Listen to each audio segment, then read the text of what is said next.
Hi everyone, welcome back for another daily from Clues by Sam. We get the easiest puzzles on Mondays, and they get progressively harder throughout the week. Today is Sunday, so that means we are in for some treat. Let's check it out. Gary and Isaac have 3 innocent neighbors in common. Mark Deborah, Hank, and Mary as innocent. Only one of the 2 innocents neighboring Vera is on the edges. Mark Rob as innocent. There's an odd number of criminals neighboring Zena. We know from Rob's clue that there are 2 criminals in row 4, so there's 1 innocent and 1 criminal among these 2.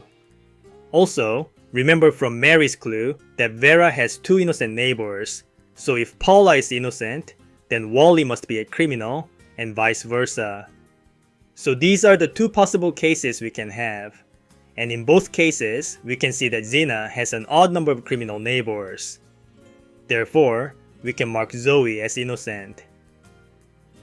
There are as many criminal painters as there are criminal singers. We know one of these 2 painters must be a criminal, and there's only 1 singer on the board.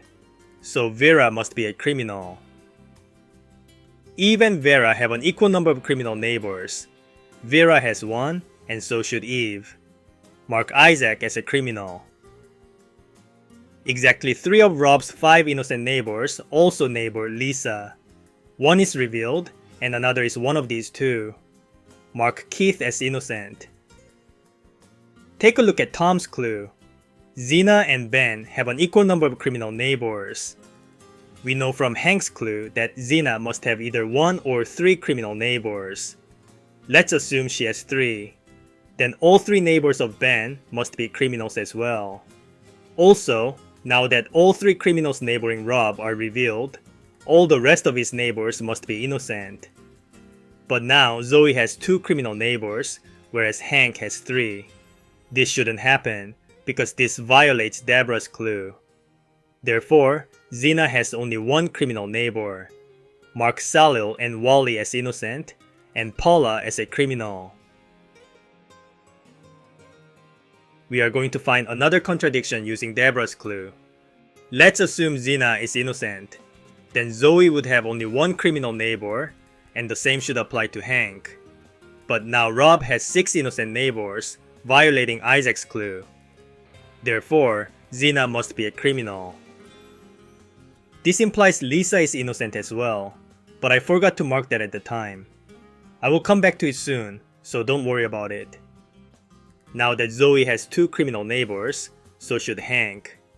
Let's assume Claire is a criminal. Then everyone else neighboring Hank must be innocent. And following Tom's clue, Flora must be innocent as well. But now there are 8 innocents on the edges, violating Keith's clue. Therefore, Claire must be innocent. There are more criminal builders than criminal coders. Again, we know from Tom's clue that Ben must have only 1 criminal neighbor, same as Zena. So we can only have 1 criminal builder, and that means there must be 0 criminal coders. Mark Olaf as innocent. Here's our final clue. There are more innocents than criminals on the edges. Mark Eve and Flora as innocent, and Gary as a criminal. And let's not forget about Lisa. And that finishes today's puzzle, solved in 3 minutes and 12 seconds. Thank you everyone for watching, and I will see you in the next video.